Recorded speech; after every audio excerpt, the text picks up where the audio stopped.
allegiance. I pledge allegiance to the flag of the United States of America and to the republic for which it stands, one nation, under God, indivisible, with liberty and justice for all. Good evening. I have the clerk please call the roll. Supervisor Fountain? Here. Clerk Jokue here. Treasurer Horning? Here. Trustee Germain? Here. Trustee McMullen? Here. Trustee O'Connell? Here. Trustee Petrucci? Absent. Oh, he's on. He's right there. Oh, I'm sorry. Remotely from where? Fort Myers. Thank you. How's your weather down there, Joe? It's pretty rainy today, but we didn't have any of the stuff that you're seeing on the weather station. So I don't know what's going on. It's only about 10 miles from us, so I don't know. Okay. Thank you. Item number 4 is approval of our agenda. So moved. Support. Motion by Treasurer Horning, second by Clerk Shofu. Any discussion? Just wanted to make a recommendation that we were going to move the items on our agenda from D. 7D to move 7D to 7A. You still support that? Mm-hmm. And second, Larry? Yes. All those in favor say aye. Aye. Those opposed, nay. Motion carries. Thank you. Call to the public this evening? No call to the public this evening. We'll move on to item number 6, which is approval of our consent agenda. So move. Support. Motion by Trustee Germain, second by Trustee O'Connell. Any discussion? Being none, Mr. all those- Supervisor, if I could just real quick, I just want to make a mention in the bills. You'll see we have an anomaly in the bills, which is part of the Livingston County SAD chargeback. The township early in 2020 decided to purchase property, real property through the tax foreclosure sale. You'll see that payment actually is marked on our bills. It's a significant dollar amount, but it includes taxes from 2000, dating back to 2007. So it was included in our sewer boil model. So this was accounted for, has been for many years. It just finally came to fruition. So when you see that bill, it's actually for the purchase of property at a tax sale. And that was for the sewer district, correct? Mm-hmm. That is correct, yes. Thank you. Any other questions? Being none, all those in favor say aye. Aye. Those opposed, nay. Motion carries. Item number 7, which is pending in new business. We are going to start tonight with site plan PD application number 20-012, Newberry Place Plan Development. And this is a preliminary site plan with a pattern book submitted on April 15th, 2021. Good evening. We have representatives here from Mayberry, and we also have Troy Langer here this evening, our planner. This is a longer process than a typical site plan. It's going through what's called the plan development process, which I believe is 6 different steps. It's already been through conceptual.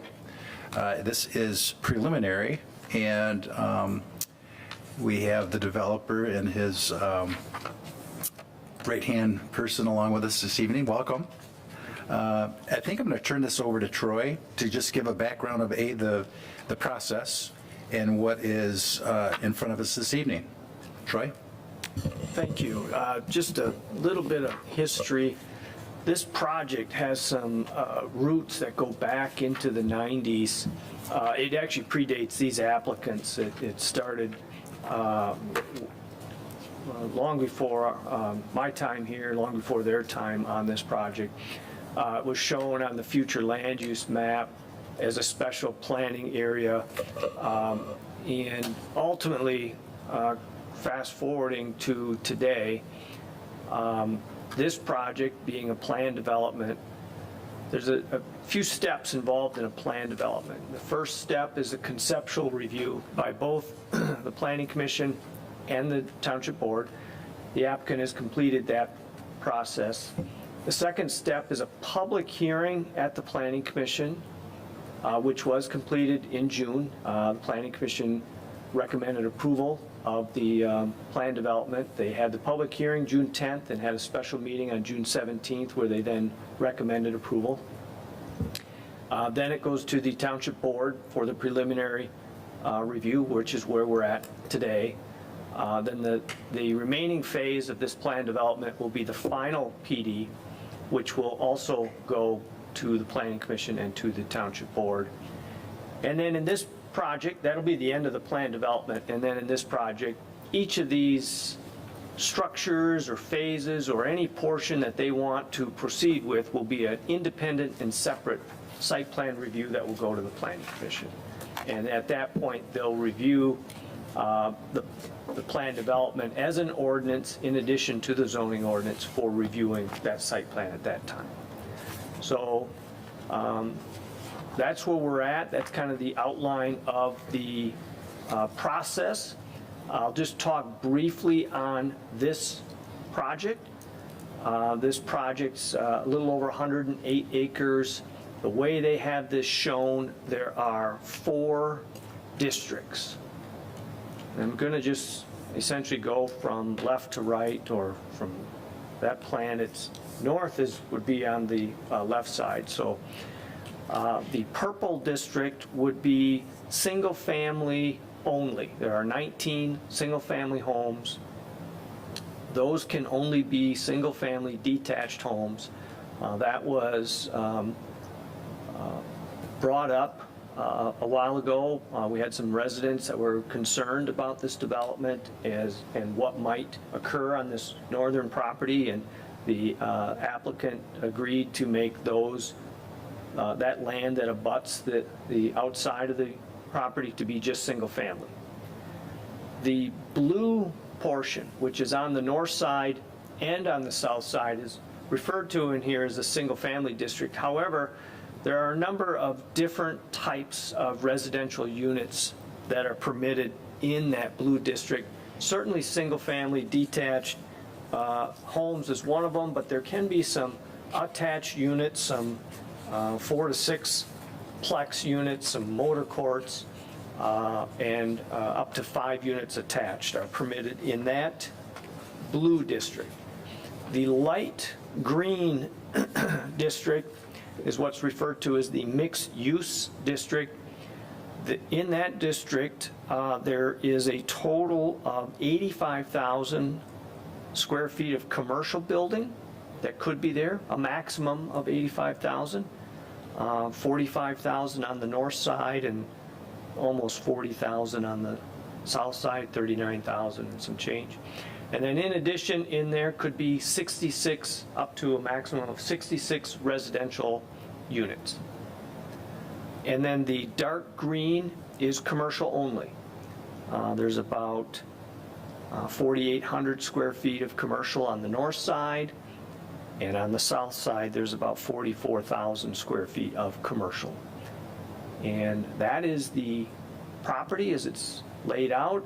It's conceptual in that it may look slightly different than that, but the regulating plan is designed to show how it might look at its maximum development.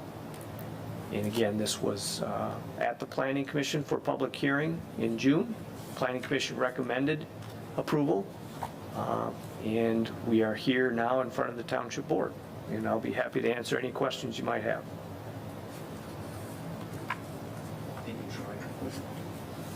Are there any questions from the board at this point? I Go ahead. was looking through all the lengthy amount of paperwork, and in Troy's note to us for this meeting, he was talking about the June 3rd note memo to you guys with the list of items that needed to be done. You know, have you guys been whittling away at that, or, We have. you know, I just wondered, it was quite a lengthy list, so I just, We have been working, yes. good.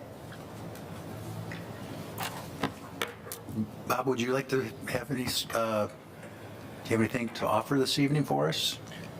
I'll answer any questions, but I think this has been around so long, I think people are familiar with it. Is your microphone on, by the way? Is there a little blue button on there? Yeah. Oh, thank you. we've sort of done a mixed housing unit in the blue. We tried to change that to residential. It didn't get all the way through because single family was sort of misleading. The single family in the purple, we're trying to pacify the neighbors and put something against them that is similar to where they're living, rather than put an attached multiple unit against them. And I think in the original plan, 2007 or whatever, it was really rows of townhouses walling around this. So we thought that softened it up, and apparently I think that's been accepted. In the blue, we're doing a mix and trying to do something that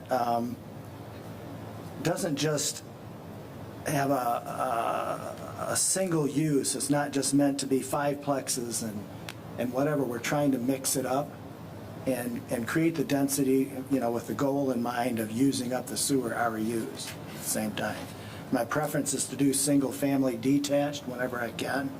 So that'll be our goal, and we'll do mixed uses to make up the density and to add variety to the project, broaden the market appeal. Thank you. Any other board members have any questions? I would like to have Troy just explain where the project goes from here. Oh, yeah. So from here, assuming that the board approves it, then the next phase will be the final PD.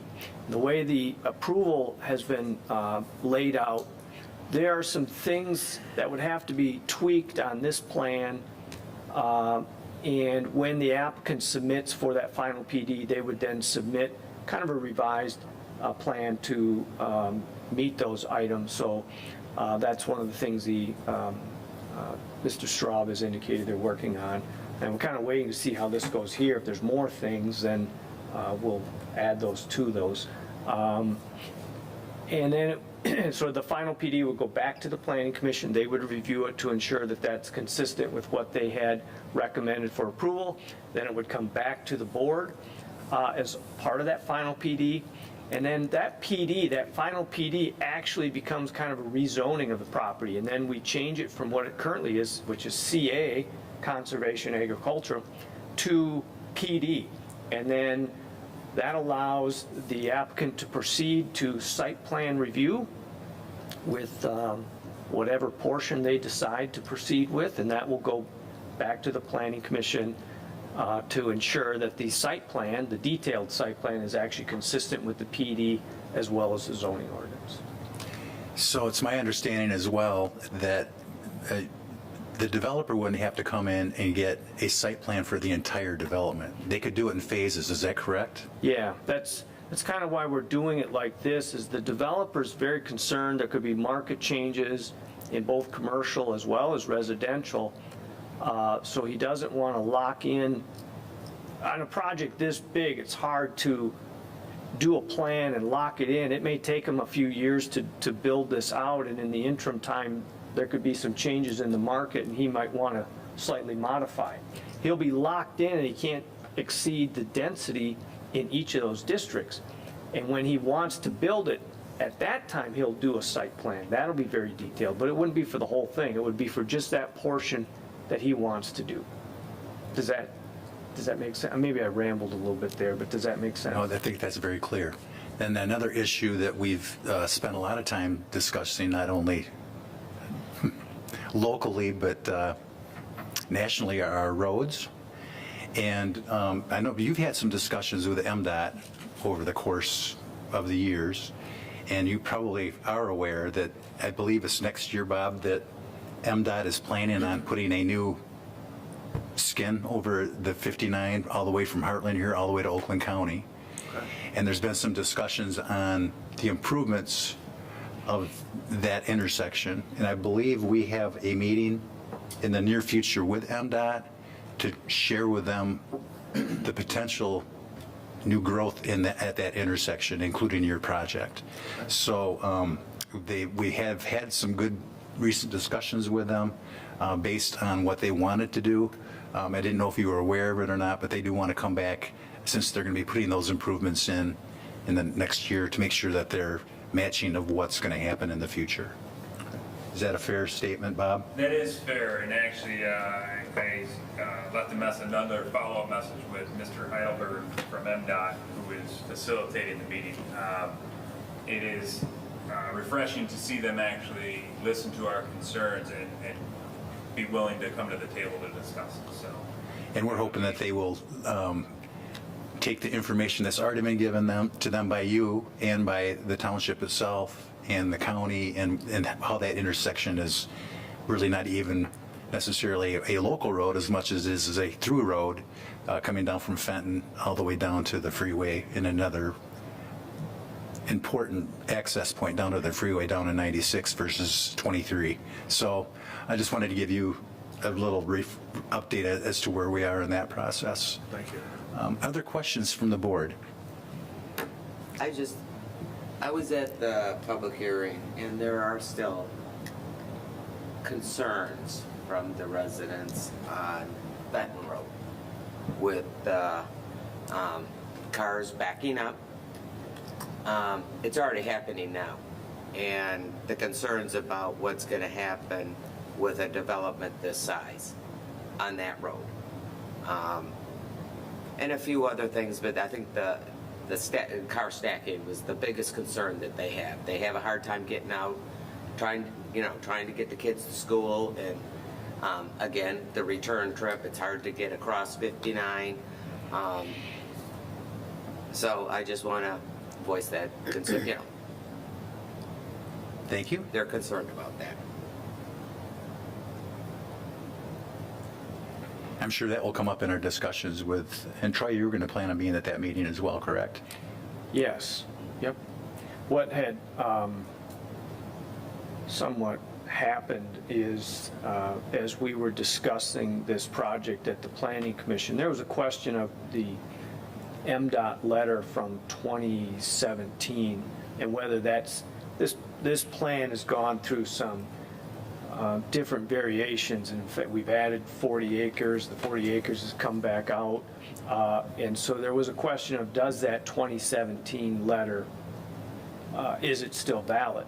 The applicants had their traffic engineer consultant provide a letter that indicated that, in fact, that letter is still valid. So what I did is sent that off to MDOT and said, this is going to be coming to you sooner or later, and if there's any concerns, let us know if there's any changes from that 2017 letter. And I think that prompted MDOT to want to meet with us on this topic, Okay. if that makes sense. Yep. Yes. I would say that the 2017 plan that permit was done was considerably more dense than the current plan. So this is probably the least intense plan that I've seen, including from the 2007 plan and other things that we proposed. So, Yeah, there's a chart in the staff report that goes through, I think we included the 2007, the 2016 plan, and you can compare units as well as square footage of commercial there. As well as a 2019 plan as well, so. Other questions from the board? I have two questions. One is that in the memo that Troy prepared for us dated June 29th, it's recommended action for the board to approve the number 2000 or 012 Newberry Place Plan Development Preliminary Site Plan with I think about 8 or 9 conditions. Kathy, did you ask them earlier if they knew what those conditions are? Yeah, they do have these conditions, but I was talking about number 2 specifically, all the list from the planning department of. Okay. And then at the end of this list, it's number 8. This question's for you, Troy. It says, any other conditions the township board deems necessary. Those would be things that we could add tonight that haven't been recommended by you? Yes. Okay. Well, unfortunately, I don't have anything to add, so, but I wanted to make sure that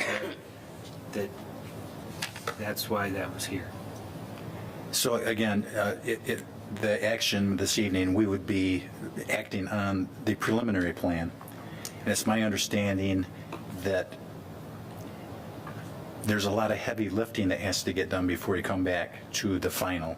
And that's a lot of detail work. I think it's a lot of engineering and drainage, and a lot of different entities are involved. Is that your understanding as well at this point? Yes. Yeah. Okay. Joe Petrucci, do you have any comments? No, I don't. Thank you. Summer, anything this evening? No. Larry? Nope. Kathy?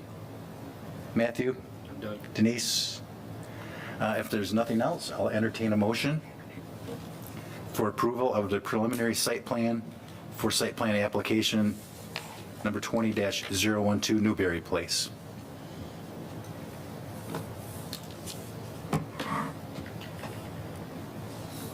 I will move to approve site plan PD application number 20012, Newberry Place Plan Development, preliminary site plan, which is the pattern book submitted by the applicant on April 15th, 2021, with the 7 conditions listed in Troy Langer, the planning director's memo to the board dated June 29th, 2021.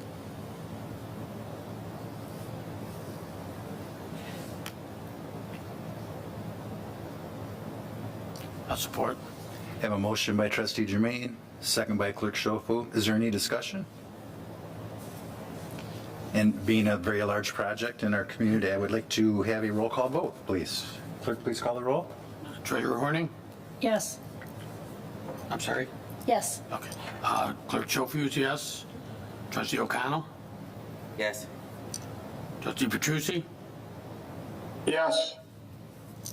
Trustee Jermaine? Yes? Supervisor Fountain? Yes. Trustee McMullen? Yes. Motion passes. Thank you. Thank you for all your hard work. Thank you. Thank you. Yep. Have a safe trip. Thank you. Unless you guys want to stick around for the, That's all right. no? Okay. Have a nice evening. Thank you.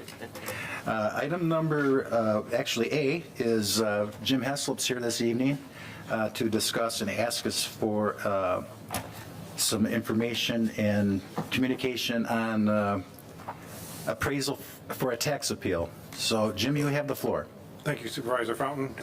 Before you is a request for recommended action for an appraisal, an agreement with Vail Ridge Property Advisors to appraise a property with the name of Heartland Glen Development, commonly called Heartland Glen Golf Course. They filed for a tax appeal for the 2020 year, and also now that we're past of March 21, it would also include the 21 year. They feel the property is worth about $800,000. I have it valued at just a little over $3 million. We've tried to reach out to them multiple times, trying to find out what their thought process is on what they feel the value is and or why they feel it's worth $800,000, and we have gotten no response whatsoever. Because of the time schedule with the tribunal, you get to a point in time where you have to make a decision to move forward with at least making this request for the funds to have a tribunal done. We always continue to negotiate, but when they're not responding whatsoever, I have to continue to move forward.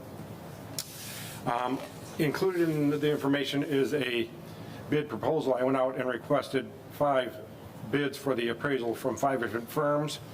One declined to quote because they were currently doing work for Heartland Glen for some capacity, and it would be a conflict of interest.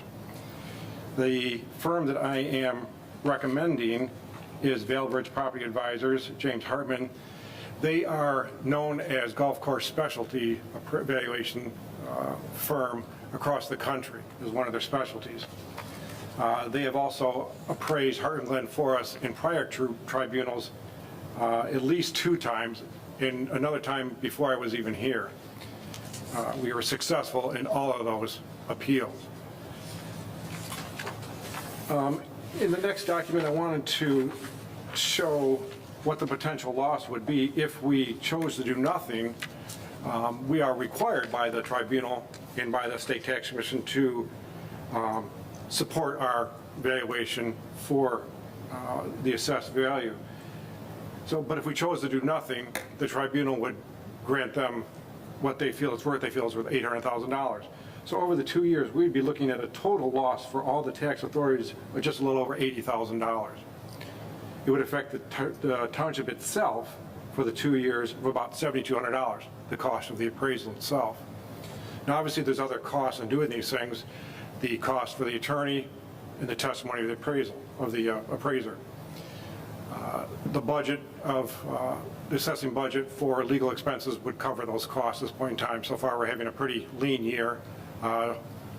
We've only had one other business file for tribunal. We've had no other whatsoever for the 21 year. So as far as that picture, we're looking pretty good on it. But if there's any other questions, I'd be happy to answer them. Jim, just for clarification, if we were not to have this type of information going to the tax tribunal, since you've been there several times and this is exactly in your wheelhouse, what is the importance at this point of having an appraisal at hand when you go to the tax tribunal? Well, you have to be able to support your valuation, and this is it. Because I don't have that type of expertise, we have to call on the professionals.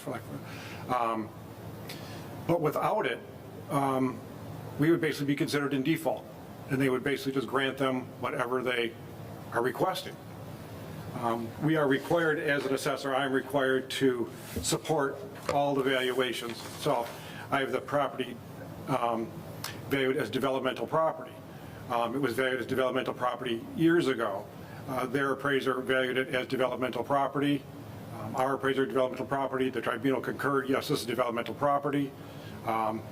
There's a fair number of large parcel sales out there of developments or property going to be developed. So my data that I have in-house, I feel very confident in my number. But it's not in a format that I could submit to the tribunal that they would accept as an appraisal.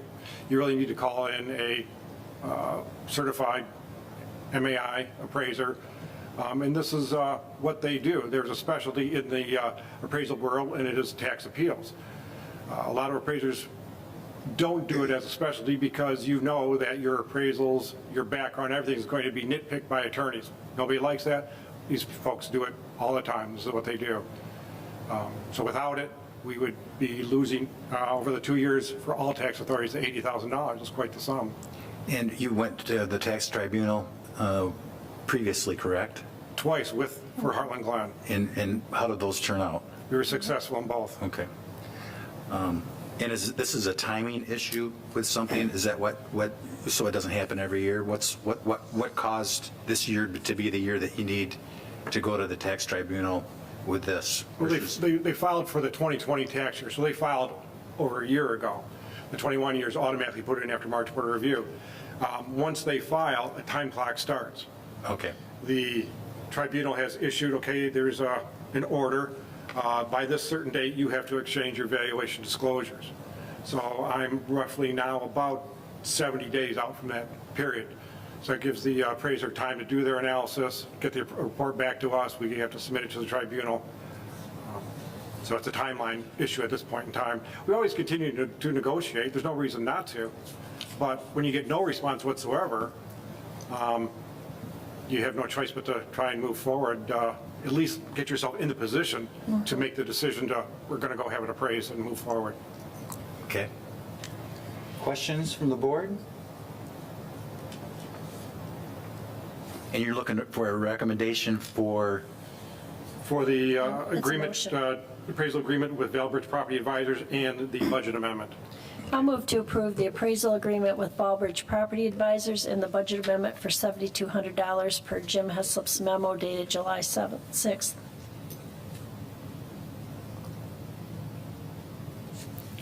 Support.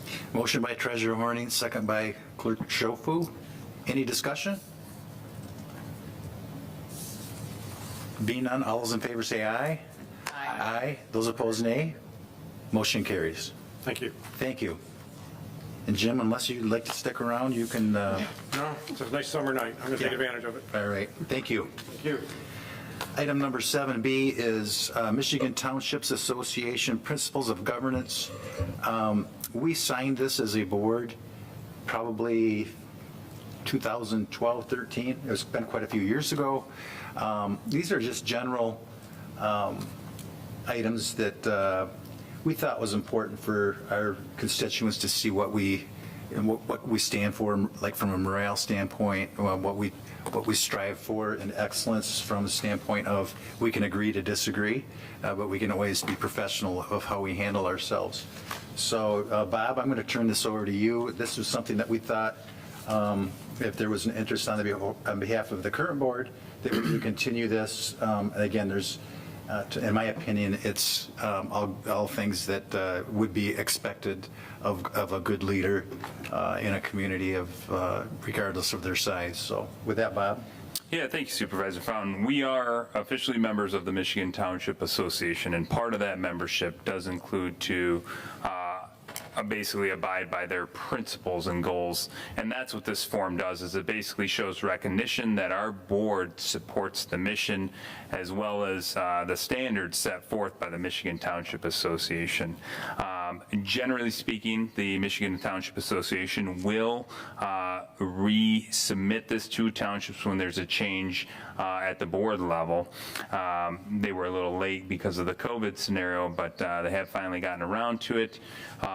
And if it pleases everybody on this board to go ahead and sign and agree with this, what I envision is actually getting it enlarged and framing this for the boardroom wall. I think this is a very important document to basically, as Bill had indicated, show our constituents that these are the principles by which we govern.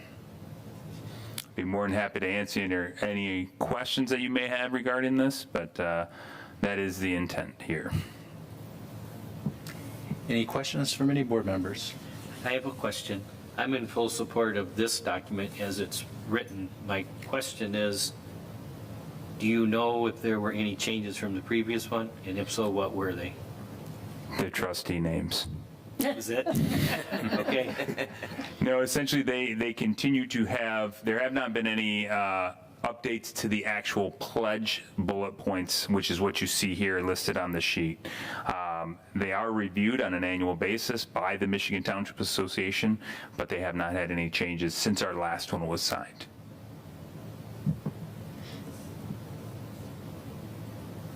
Any other comments?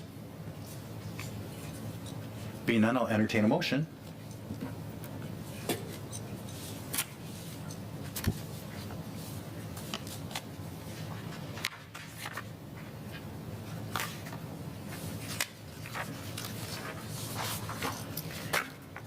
I'll make a motion for the Township Board to reaffirm the Michigan Township Association Principles of Governance.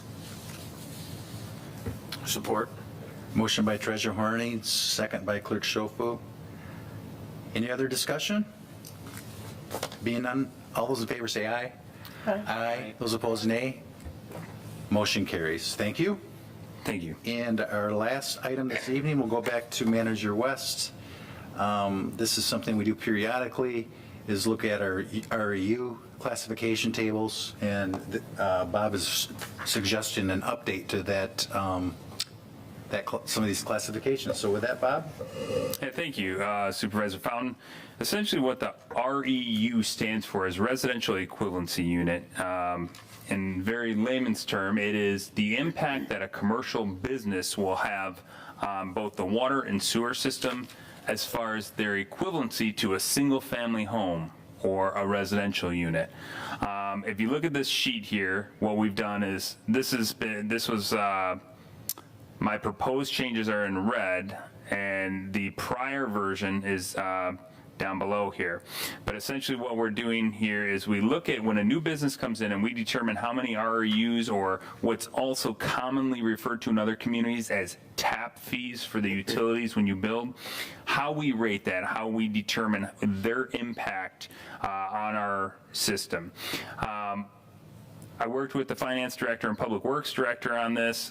They certainly were instrumental in gathering data. And what we did is we actually pulled from neighboring communities to say the few classifications that we thought were a little out of line. We actually reviewed them, as well as some others which we thought might have been out of line, but actually ended up being on par. And I'll give you an example here, and the first one is hotels and motels with private baths. They used to be rated at 0.25 REUs per room, plus a bar, restaurant, etc. What we found was on factual water use and sewer use, what's going through the meter, it actually is significantly less than that, where even a 0.20 would capture more than enough than what we would need. It builds in a little bit of cushion. You'll see down here we've changed apartments or condos or anything of that nature and the multifamily to units. When an applicant comes in, they don't necessarily need to specify if it's a condo, apartment, a duplex. They're all referencing them as units. More housekeeping in the restaurant industry. This was probably the most surprising one, is we used to classify a restaurant that offered service with dishes and wait staff. They were 2.5 REUs per 1,000 square feet of restaurant area.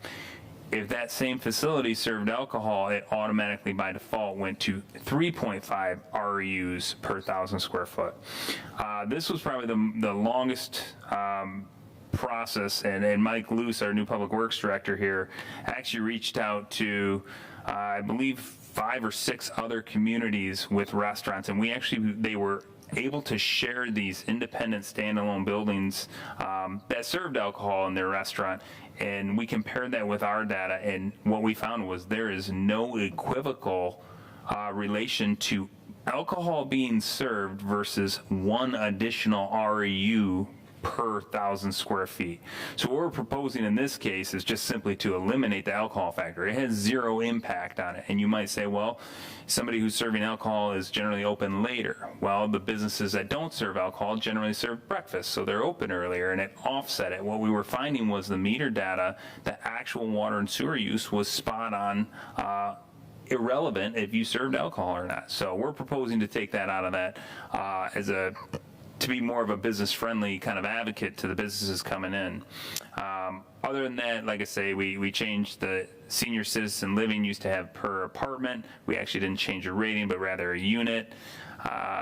We got rid of some classifications that just simply were redundant or obsolete, which would be the snack bars with a drive-in, tennis clubs, tourist courts, veterinary facility. We had 2 different ratings, which seemed a little redundant.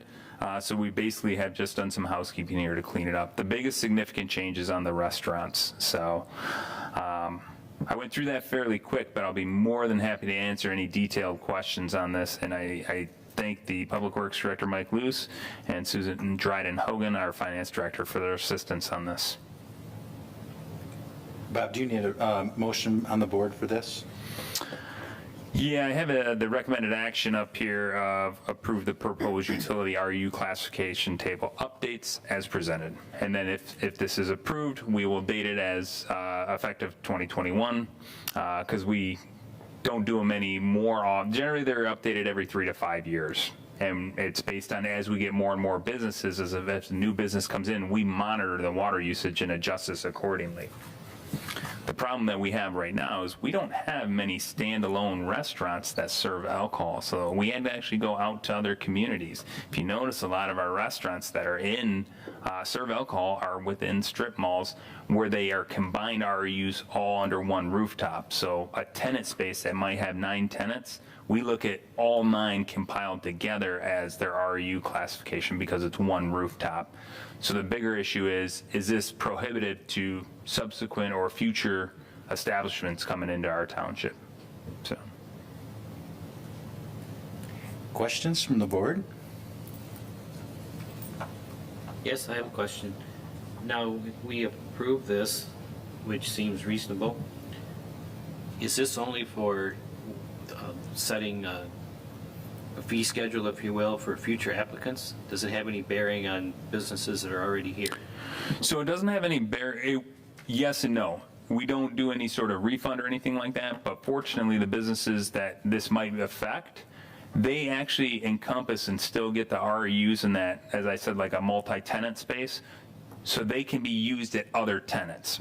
Most frequently, if a tenant moves out and a new tenant comes in and we go back and say, your new use based on this classification table would require you to purchase 2 more RUs. They would now possibly have an excess. The landlords actually appreciate that because it's more attractive when they're trying to secure new tenants and vacancies.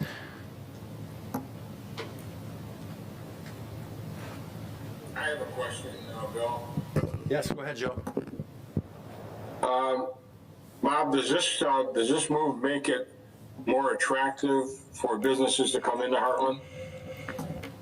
The short answer is yes. Our goal is to, I would say it's inherently designed to be more attractive, but our primary goal was to be accurate. I don't want to rate these businesses, and without having those businesses here before, we're pillaging other communities' kind of data and water use. Fortunately, they've been nice enough to share that data with us, but they are not obligated by any means to do that. So when they do that, we can update it accordingly. And to be fair, if we're wrong, we also have our surcharge program, which captures any deficiencies. I'm confident that these are not any major changes. I think these are very conservative, but yet I do think it's certainly pro-business for our community. It makes it definitely more attractive to come into our community.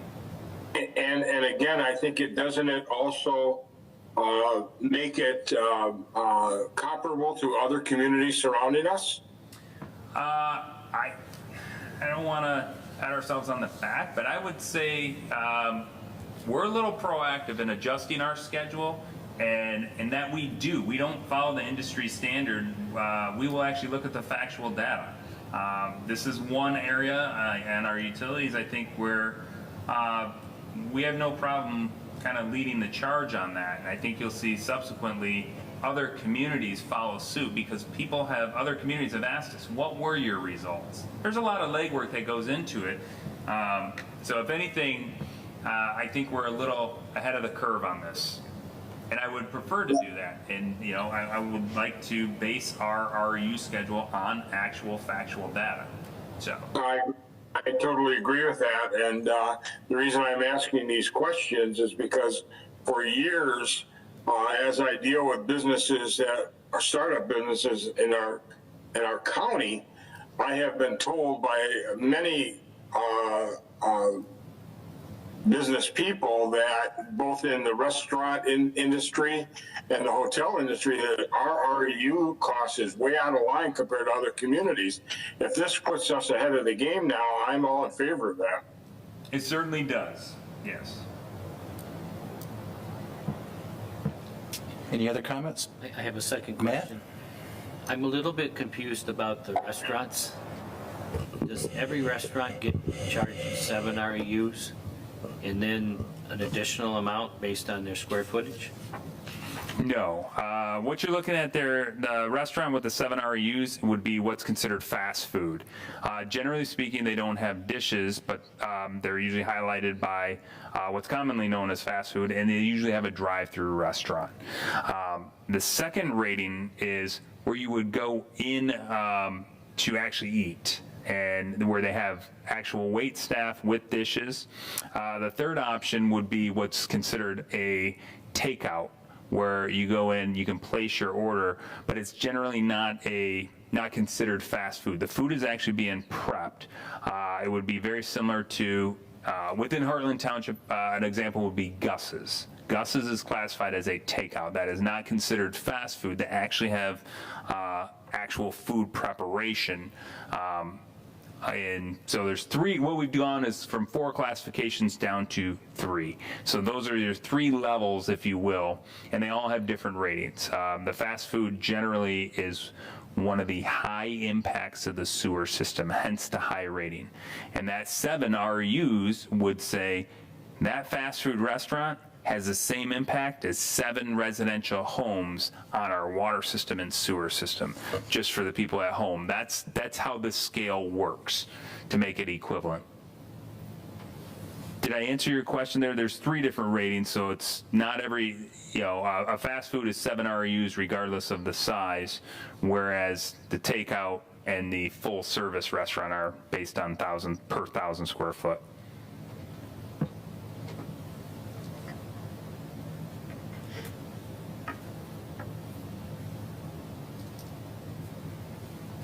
There are no other questions. Entertain a motion to approve the rate study for the REUs. No, rate study is probably the wrong word. Rate schedule, or Classification. RU schedule. Update to the REU schedule. I'll move to approve the proposed utilities REU classification table updates as presented.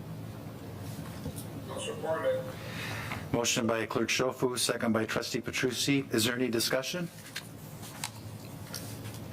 Being none, all those in favor say aye. Aye. Those opposed, nay. Motion carries. Thank you. This evening, we have board reports. We start with Clerk Schofu, No report. Treasurer Horning. The farmer, I can't say enough about the farmer's market this year. It's, we had 33 vendors last week. We have a lot of new people coming, different things. Chocolate truffle lady was there last week, and you want to put on some pounds and have the most delicious chocolate you've ever had. She made it. She made it. Meats, an array of produce. It's just a fabulous place to be this year, and we have a waiting list of people trying to come in as vendors. That's how great it is.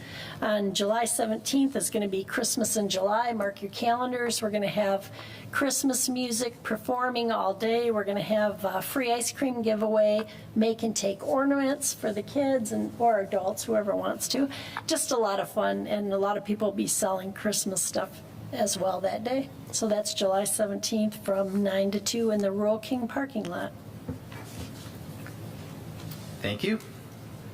Trustee Germain.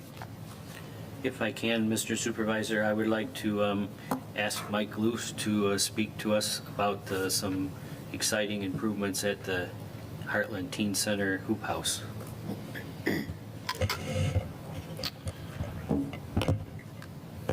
Thank you, Trustee Germain. So if, and please correct me if I'm off a little bit on it, but the Teen Center Board has applied for and received a grant for the Hoop House, which is to the public the greenhouse structure that's located directly behind the Teen Center. That being said, some exciting news with it would be that we're in the works of looking forward to how we are going to get heat, water, and electricity out to that building to further any flowers and plants and things that the kids can partake in growing them and, actually learning about the horticulture end of things with it. So it's a very exciting thing that I think is going to be really, really good for, the teen center, to the community, and a great teaching tool for all that are participate in it. So we're in the process of working with some local contractors and things, of getting quotes together and moving forward as much as we can with this exciting new adventure for the teen center and the Hoop House. So the only thing I would add is that the grant that the Hero Board received will pay for this work, but we are using the services of Mike Luce and Bob West, who was involved before that, with helping us move this project forward. And if I could just add one little tidbit there, I think really kudos to Steve Livingway over at the Hero Center. I mean, he wrote that grant, and it's just, I've done grant writing, and it's not always easy. This was pretty substantial award that he got for this project. Given the size of this project, the scope of that award, that's really amazing. And kudos to him and all the staff who may or may not have assisted with him. It's just a great organization. We look forward to that, but he really deserves some credit for that. Agreed. Nothing further. Thank you. Trustee O'Connell. No report. Trustee McMullen. No report. Trustee Petrucci. Did Matt mention that we have a golf outing Sunday for the teen center? No. Could you, so people can hear more clearly, Matt, why don't you mention that to the public? Maybe Bill can help you with it. I would like Bill to speak to that. Well, it's this Sunday at 2 o'clock. It's a 9-hole shotgun, and you can have a signed sponsorship if you'd like. But all the details, I think if you go to Hero, what's your website? Hero has a website.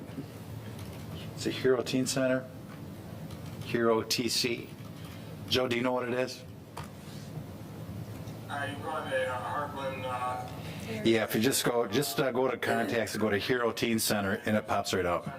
Or you go right to Heartland Teen Center on the web and find out that information. These are Yeah. on Facebook. Golfers, we need golfers. Yep. So it's a good day and it's a good event. So anything else, Joe? No, that's all, thanks. Very good. I have nothing else this evening. Anybody else from the board have anything? We'll take a brief recess, and what we have this evening is just an update of our manager's report. So we will take a brief recess and listen to Bob. Thank you.